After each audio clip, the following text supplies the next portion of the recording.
Where are those Droidekas? That's right, we are getting Droidekas, TX-130 tanks, General Skywalker, and a new planet later in the year. Let's check out this brand new community transmission.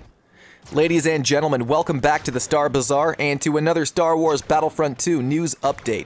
We just got the community transmission for the Where Are Those Droidekas update, and yeah, I think you already know what this one's about to be about. I tried to read through the CT and do a sort of live reaction recording type thing, and it just did not work out the way I wanted to, so I'm going back and I'm just going to hit all the main points in this video. Starting with the brand new Capital Supremacy map, yes, we are getting Naboo. The Streets of Theed will host Capital Supremacy as the next map coming to the mode. It will be set at dusk time, which in my opinion is the best variation of the map, and the streets will feature the appearance of a battle that has already took place before we got there. Very cool sounding. And yes, it does seem to be confirmed that the battle will take place in the Streets of Theed, so pretty much that entire run-up to the palace in Galactic Assault is where the Capital Supremacy map will take place. So I'm actually assuming there will be parts of the out-of-bounds areas in Galactic Assault that will actually be accessible in Capital Supremacy. I'm looking forward to trying out Theed. Next up, and this is the big one, guys, Droidekas. We are getting new reinforcements.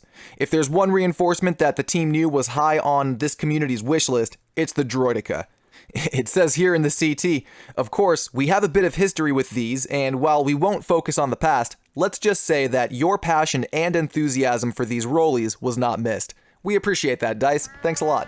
Hopefully no environmental clutter gets in the way this time, am I right? But yeah, guys, Droidekas are coming to Battlefront 2 with this next update. One of the most feared droids finally joins the Separatist army, wielding twin blasters and personal deflector shield generators, making them a formidable foe for anyone that faces off against them in combat. Let's check out their abilities real quick. The primary weapon is a twin blaster cannon, short-range heavy weapons that deal significant damage to those unfortunate enough to find themselves caught in their crossfire. The Droideka can maintain full control of the blasters regardless of whether they're stationary or they are advancing upon their target. Don't let them get near. Let's check out the abilities real fast. Ability 1, Wheel Form. The Droideka folds its cannons and legs into its chassis and becomes able to traverse the battlefront at breakneck speeds. The wheel form can be activated both with the ability button and by pressing the sprint button, which also further increases the movement speed while it's in wheel form. Additionally, the Droideka can exit ball mode either by pressing the ability button again, activating the energy shield button, or by holding down fire. So there are several ways to deploy out of the ball mode, which is good to hear. It would actually kinda suck to get stuck in that, I think. Ability 2 is Overload. Sharing an ability with its fellow enforcers, the Droideka can overload its primary blasters.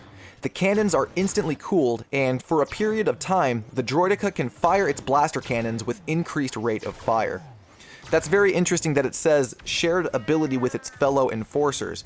Does that mean that the Droideka itself is going to be an enforcer, or will it be a brand new reinforcement class altogether? We'll have to wait and find out. Ability 3, Energy Shield. The shield acts as a secondary health pool for the Droideka, which is the first combatant that can shoot out of a shield. The shield goes into cooldown if it's destroyed or if it's manually toggled off. Deploying the energy shield while in ball form or wheel form will automatically trigger the transformation into destroyer mode before the shield activates. And vice versa, the shield automatically toggles off when going into wheel form. Rolling onto the battlefront this month on June 26th, we will have the answer to the question you've all been asking: where are those Droidekas? That is so cool, ladies and gentlemen. Finally, after all this time, we're getting Droidekas in Battlefront 2.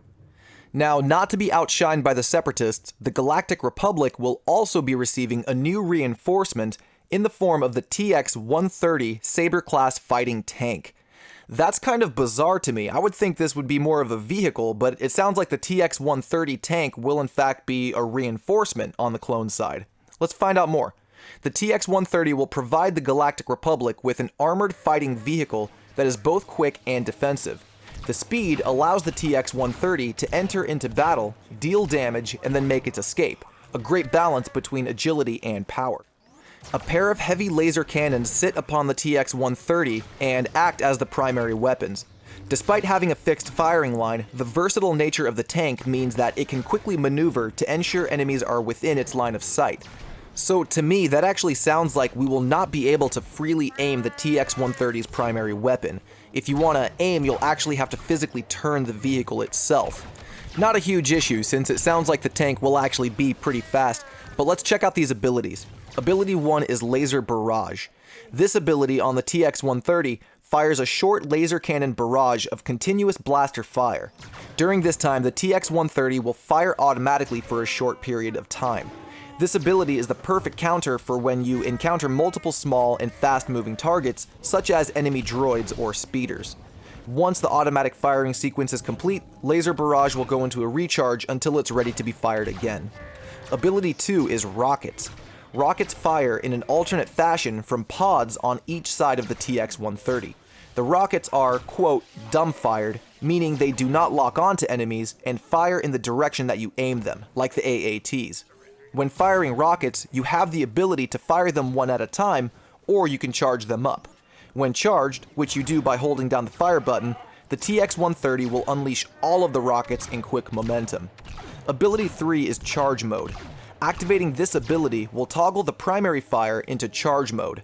While in charge mode, the TX-130 will gain the ability to charge up a massive charged bolt that fires simultaneously both from the left and right turrets, at the expense of some maneuverability. Charge mode is the perfect ability to use when facing a slow-moving target, maybe like a Droideka that's in destroyer mode. Charge mode has a duration of 20 seconds, but can be cancelled sooner if desired. There it is, ladies and gentlemen, 2 new reinforcements, one of which is a Droideka, the other being the TX-130 tank. This is so cool, we can actually say with confidence, Droideka's confirmed. Besides new reinforcements, we're also getting some appearances, including the General Skywalker look for Anakin, which has been seriously requested by the community ever since Anakin made his way into the game. The General Skywalker skin will be an epic skin at 40,000 credits or 1,000 crystals, and it will be available on the June 26th update. This is the look that he wears in the Clone Wars animated series, so it's pretty cool that they're adding more assets from the TV shows into the game. On top of the General Skywalker look, we're also getting 2 brand new Clone Trooper appearances. The 41st Scout Battalion, which will be epic and 40,000 credits or 1,000 crystals, and the 212th Recon Division, which will be rare at 20,000 credits or 500 crystals. These are new camo variations of the existing 41st and 212th Battalions, with some variations to their clone armor. The Theed map, the 2 new reinforcements, and these appearances are all coming in the June 26th update, but at the very end of the community transmission, we have a little section that says a little further ahead, where it looks to the future a bit. It says, "We've talked a bit about Capital Supremacy over the last few months. The feedback we've received has been hugely valuable, as has all the discussion around game modes in general. As we move through the summer, we plan to add new ways to play epic battles for players who want something besides traditional PvP. We'll have more to share on this later in the year." Outside of game modes, one of the most requested content additions comes in the form of planets. Coming later this year will be a brand new planet to Star Wars Battlefront 2. The colorful jungle world of FELUCIA will be arriving later in 2019 and is being built for Capital Supremacy. We can't wait to take one of the most iconic planets of the Clone Wars era and bring it into the game. Ladies and gentlemen, the Clone Wars are in full effect in Star Wars Battlefront 2 with no sign of stopping. We have official confirmation the next planet coming to the game is FELUCIA. That is so cool. I'm not gonna lie, I kinda wish it were Coruscant instead, but I'm not complaining whatsoever. This is awesome.